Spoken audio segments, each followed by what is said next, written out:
What we understand about mortality, there's different ways that mortality can be calculated.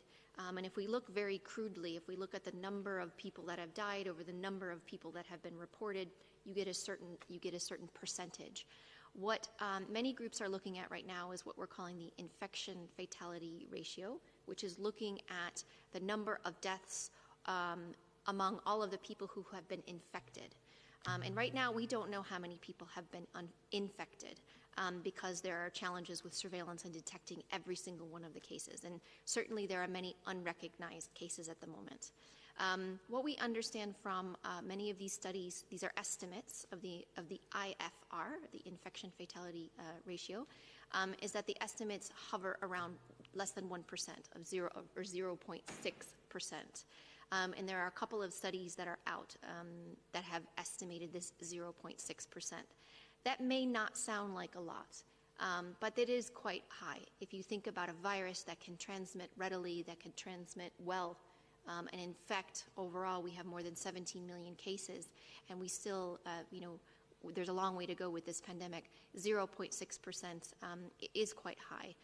And so we need to do everything that we can, not only to save lives among the cases that we know about, but to prevent as many infections as possible. And that leads to all of you who are watching, all of you, who are part of this fight with us. Not only do you need to prevent yourself from getting infected, you need to prevent you passing it to someone else who may be part of a vulnerable group. We do know that mortality increases with age. We know that mortality increases among people who have underlying conditions like chronic respiratory diseases, chronic heart conditions, obesity, diabetes.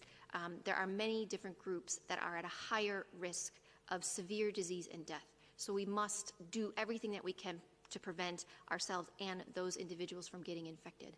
Maybe also just putting in a bit of perspective, when we look at the infection fatality rates, that's the deaths in all those who are infected, whether you know it or not.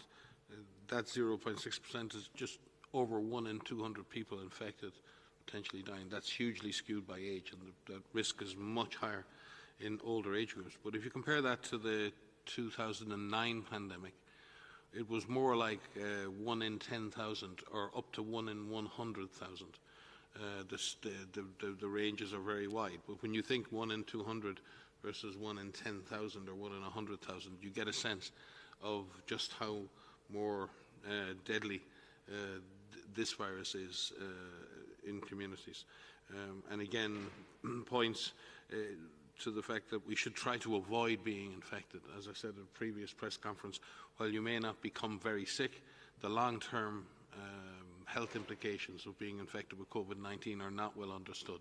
So it's not only important that you avoid infection for the perspective of your own health and ensuring your long-term good health, but that you don't get infected and be the reason that somebody else is infected.